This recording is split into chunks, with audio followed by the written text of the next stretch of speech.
तो सीधे आपको उदयपुर से ये प्रेस कॉन्फ्रेंस दिखा रहे हैं पुलिस की, जहां पर एक हॉस्पिटल से एक बच्ची चोरी हो गई थी और वो पुलिस ने बरामद कर लिया। एमपी हॉस्पिटल उसको लेकर हो रही है प्रेस कॉन्फ्रेंस। किसी महिला के पास सोते हुए बच्चे को कोई अज्ञात व्यक्ति चुरा कर ले गया। इस सूचना पर थाना हाथीपोल का स्टाफ तुरंत मौके पर पहुंचा।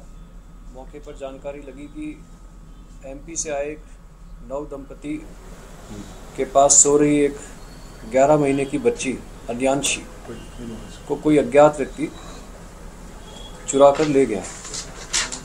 पुलिस टीम के द्वारा तुरंत उनकी रिपोर्ट पर प्रकरण दर्ज किया गया। प्रकरण दर्ज करके हमारी डीएसटी और हाथीपोल थाना की टीम ने लगातार हाथीपोल थाने के क्षेत्र के आसपास एमपी हॉस्पिटल के कैमरे को चेक किया गया तो एक अज्ञात महिला उस बच्चे को ले जाती दिखाई दी। सीसीटीवी फुटेज के आधार पर उस महिला को हमने ट्रैक किया। हमारी डीएसटी और थानाधिकारी हाथीपोल के साथ लगे जवानों ने बड़ी मेहनत से लगातार 48 घंटे दिन रात मेहनत करके लगभग 300-400 कैमरों के आधार पर उस महिला को ट्रैक करने पर यह जानकारी लगी कि यह महिला कोट चौराहे के पास में किसी गार्ड के पास रुकी थी। उस आधार पर उस गार्ड की पहचान की गई। उस गार्ड से उस महिला के बारे में कुछ जानकारी प्राप्त हुई। जानकारी लगने पर तकनीकी विश्लेषण करने पर उक्त महिला को कल रात्रि को चीरवा के पास एक रोशन नामक व्यक्ति के घर से बच्चे के साथ दस्तयाब किया गया है। प्रारंभिक पूछताछ में महिला ने अपना नाम अंजू गमेती बताया, जो मूलतः टीडी की रहने वाली है और इसका पति पूर्व में मर गया। वर्तमान में यह रोशन गमेती के साथ रही, जिसके घर से ये दस्तयाब हुई है। रोशन गमेती के साथ भी ये 6-7 महीने रही। अभी पिछले 6-7 महीने से उससे भी अलग रह रही थी। जहाँ तक इसके बच्चा चुराने का मंतव्य का सवाल है, प्रारंभिक पूछताछ में इसने अपने कोई बच्चा नहीं होना और बच्चे के साथ रोशन के परिवार में रोशन का बच्चा बताकर उसके परिवार में एडजस्ट होने का मंतव्य बताया है। हालांकि रोशन ने इसे अपना बच्चा मानने से इनकार किया है, लेकिन इसका बेसिक मंतव्य क्या रहा, इसका मोटिव बच्चा चुराने का क्या रहा, इसके बारे में हम इससे विस्तृत अनुसंधान कर रहे हैं। सर, ये चीरवा गई कैसे? पैदल गई थी कैसे? देखिए, अभी तक जो सीसीटीवी फुटेज और जो डिटेल हमें मिली है उस आधार पर लगभग फतेहपुरा तक ये पैदल गई है। तत्पश्चात इसके द्वारा यथासंभव किसी ऑटो या किसी बस का सहारा लेकर के चीरवा पहुंचा है। गार्ड हॉस्पिटल में तैनात है सर? नहीं, गार्ड बाहर कहीं कोट चौराहे के आसपास कहीं तैनात है और उसी गार्ड की जो सूचना मिली, महत्वपूर्ण सूचना मिली सीसीटीवी फुटेज के आधार पर, उसके आधार पर ही हम इस महिला तक पहुँचे। बच्चा ले जाने के कारण क्या है?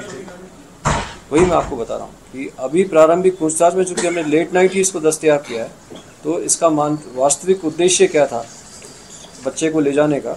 अभी प्रारंभिक पूछताछ में तो इसने यही बताया कि, और जो क्रॉस वेरिफिकेशन से भी जो हमें तथ्य प्राप्त हुए हैं कि इसके कोई बच्चा नहीं था, इसके पति की पूर्व में मृत्यु हो गई थी और ये पिछले 6-7 महीने से अकेली इधर उधर मजदूरी करते हुए शहर में अपना जीवन व्यतीत कर रही थी। तो यह जो अभी 6-7 महीने पूर्व जिस व्यक्ति के साथ ये रही थी, उसी व्यक्ति के घर पे अपने इस बच्चे को ले जा करके और उसका बच्चा उसको बता करके वहाँ परिवार में एडजस्ट होने का बहाना बना दिया। तो सर, ये जो बच्ची कैसे तैयार किया? हाँ, वो जो ये बच्ची जो उठाई ना सर इसने स्पेशली, तो क्या पहले से रहती थी? कितने दिन तक रहती थी? कैसे इसने उठाया? ये सब अभी सब्जेक्ट टू इन्वेस्टिगेशन है। अभी चूँकि मैंने आपको बताया रात को ही इसको हमने लेट नाइट ही इसको हमने दस्तयाब किया है, तो इस कारण से अब इस बारे में हम गंभीरतापूर्वक अनुसंधान कर रहे हैं। तकनीकी रोशन के परिवार में और कौन है? रोशन के परिवार में उसकी भाई है, उसकी भाभी है। प्राइम मिनिस्ट्री तो नहीं सर? नहीं, अभी तक प्रारंभिक जानकारी में ऐसा कोई परिवार घर पे पहुंचने के बाद में सर परिवार के किन लोगों ने इनका सहयोग किया कि?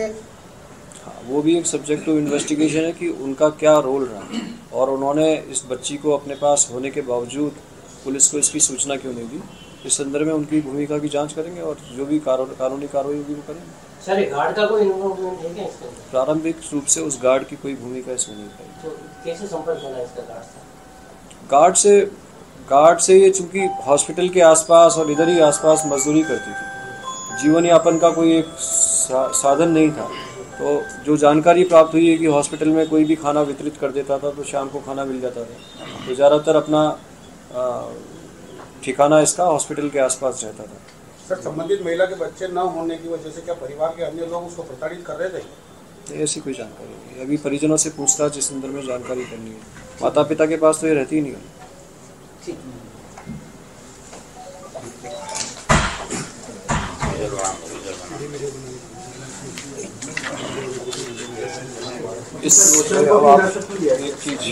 एक चीज मैं आपको और कहना चाहता हूँ।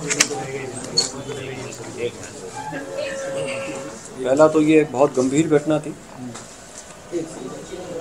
हमारी डीएसटी बता रहे हैं कि 3 दिन बाद बच्ची को आखिरकार उदयपुर पुलिस ने ढूंढ निकाला।